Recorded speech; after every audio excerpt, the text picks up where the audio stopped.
The first thing I would say is that if you're dealing with someone who's depressed and they're really depressed, you should try giving them antidepressants. Because if they die, you can't help them. Okay, so if you're suffering, you are obligated, in a sense, to hold on to whatever rope someone throws you. And one of the things I do with my clients all the time, especially if they're really in trouble, is to tell them, look, I don't know exactly what's going to help you, but don't arbitrarily throw out any possibilities because you might not have that luxury. Antidepressants help a lot of people, and there are technical reasons why that's the case. So that's a simple answer. It's not relevant to what I already described, except that if you're offered a gift by your society and it works, try it. I don't care what your presuppositions are. Apart from that, lots of the time you see people who are suffering with depression, for example. There's a multitude of reasons, but I'll take one common reason. You could think about it as associated with the story of Peter Pan. Now, Peter Pan is someone who won't grow up, right? Now, the problem with Peter Pan is he gets to be king, but it's king of Neverland. Neverland doesn't exist. So being king of nothing isn't that helpful. Well, one of the things that you often see with people who suffer from depression, and I'm not making a blanket statement about the cause of depression because there's lots of them, is that people who don't have enough order in their life tend to get overwhelmed. So for example, if someone comes into me and to see me and they say they're depressed, I always ask them a very standard set of questions. Do you have a job? If you don't have a job, you're really in trouble in our society. First of all, your biological rhythms tend to go off the rails right away because there's no reason to go to bed at any particular time and there's no reason to get up. And for many people, if they don't get up at the same time, they foul up the functioning of their circadian rhythms, and that's enough to make them depressed right off the bat, especially if they start napping during the afternoon. They also don't have a purpose. People aren't good without a purpose, and this isn't hypothesizing. We absolutely understand the circuitry that underlies positive emotion. We know how it works. Almost all the positive emotion that any of you are likely to experience in your life will not be a consequence of attaining things. It will be a consequence of seeing that things are working as you proceed towards a goal you value.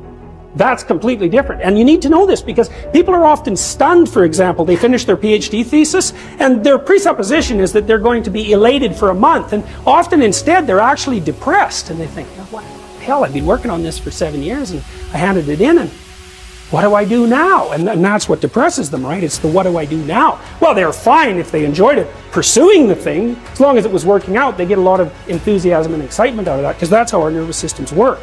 Most of your positive emotion is goal pursuit emotion. If you take drugs like cocaine or amphetamine, the reason they're enjoyable is because they turn on the systems that help you pursue goals. That's why people like them.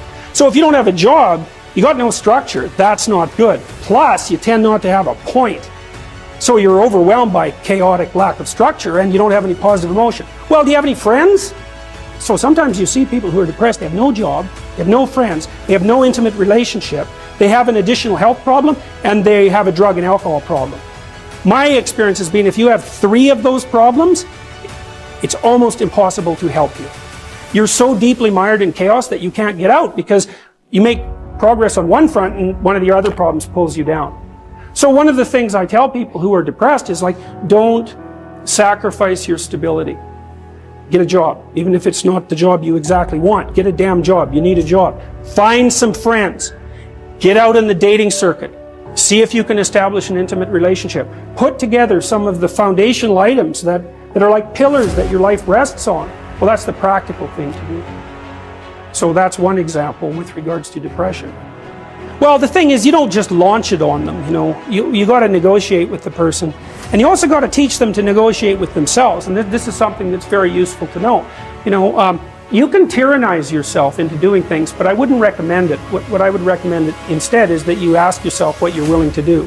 It's a really effective technique. It's like a meditative technique. So for example, you can get up in the morning and you can think, well, I'd like to have a good day today, so I'd like to go to bed tonight without feeling guilty because I, didn't do some things I said I was going to do, and I'd like to have kind of an interesting day. So you got to fulfill my responsibilities, and I want to, enjoy the day. Then you can ask yourself, well, okay, what would I have to do in order for that to happen that I would do? And the probability, if you practice this for 3 or 4 days, is your brain will just tell you, it'll say, well, there's that piece of homework that you haven't done for like 3 weeks, you should knock that sucker off because it would only take you 10 minutes and you've been avoiding it and torturing yourself to death for like 72 hours straight. And if you do that, here's a little interesting thing you can do, and maybe this is little obligations you should clean up. And so what you do in a situation like that is you teach the person to negotiate with themselves.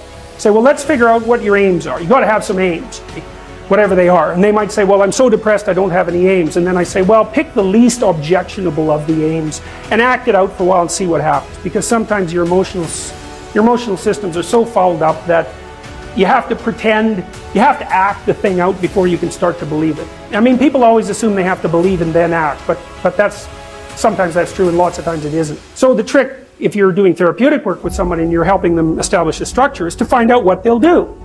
Now, if they want to get better, which is not a given, because there are often payoffs for not getting better. That's basically the payoffs of being a martyr, or maybe the payoffs of doing what your entirely pathological family members want you to do because they actually want you to fail. Assuming you want to get better, there's usually something you can figure out that would constitute a step towards some sort of concrete goal. And my presumption, it's a behavioral presumption fundamentally, is that small accruing gains that repeat are unbelievably powerful. So, this is another thing to know about in your own life. It's something I learned in part from reading the writings of Alexander Solzhenitsyn, who's a great Russian philosopher and novelist. He said, you can look at your life and you can see what isn't right about it. All you have to do is look.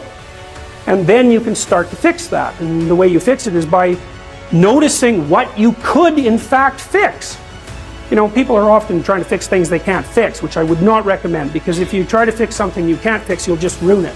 Like, you can find all sorts of undergraduates who are perfectly willing to restructure the international economic system, who cannot keep their room clean. And there's actually a gap there, and it's surprising that people don't actually notice. So I would say, if you pay attention, you can see things that you could fix. They yell at you. They really do. We even know how that happens. Let me give you an example, because rooms are full of stories, and the stories have effects on you. So here's a classic experiment. So you take two groups of undergraduates, you bring them into your lab, and you give one group a multiple choice test that has a bunch of words in it that are associated with being old. And you give the other group the same multiple choice test, except the words are associated with being young. This is independent of the content of the test. It's just descriptions. And then you time the undergraduates as they walk back to the elevators. The ones who completed the multiple choice test that had more words associated with aging walk slower back to the elevators. And they don't know that. And they don't know they're doing it. And that study's been replicated in various forms many, many times. You're unbelievably sensitive to the story that your environment's telling you, because your environment is not made out of objects. That's just wrong. Your environment is basically made out of something like tools and obstacles. You're a tool-using creature, you're a tool-perceiving creature. The things like if I take you out of this room and I say, well, what was in the room? You're not going to say, random patterns in the carpet, because they're real. They're just as good an object as anything else. You're going to say chairs because you can sit on them, and you're going to say handrails because you can hold them. You're going to say stairs because you can walk down them. That's what you see, and that's what you interact with. And if you pay attention to your environment, which is you, by the way, extended, all of your experience is you. It will tell you all the time what you should do. All you have to do is do it. But then you have to decide if you want to do it. One of the things I've noticed about people, because I've wondered, once I started studying these mythological stories, and I got this idea about the fact that life can be meaningful enough to justify its suffering. I thought, God, that's such a good idea. Because it's not optimistic exactly. Some people will tell you, well, you can be happy. It's like, those people are idiots. I'm telling you, they're idiots. There's going to be things that come along that flatten you so hard you won't believe it. And you're not happy then. And so if life is to be happy, well, in those situations, what are you doing? Why even live? But life isn't to be happy. If you're happy, you're bloody fortunate, and you should enjoy it. You should, because it's the grace of God, so to speak. With regards to meaning, I thought, well, people know when they're doing something meaningful. They can tell, so why the hell don't they do meaningful things all the time? It seems obvious. You could do it. I mean, it's hard, because other people want you to do other things, and it's a struggle, but everything's a struggle. And then I thought, well, I get it. I see why. It took me about 10 years to figure this out. People have a choice. Choice number one, nothing you do means anything. Well, that's kind of a drag, right? It's the meaninglessness of life and all that, existential angst. That's kind of a pain. But the upside of nothing that you do is meaningful is you don't have to do anything. You've got no responsibility. Now, you have to suffer because things are meaningless, but that's a small price to pay for being able to be completely useless. The alternative is everything you do matters. Really. If you make a mistake, it's a real mistake. If you betray someone, you tilt the world a little more sharply towards evil rather than good. It matters what you do. Well, if you buy that, then you can have a meaningful life. But there's no mucking around. It means responsibility. It means that the decisions you make are important. It means that when you do something wrong, it's wrong. Well, do you want that?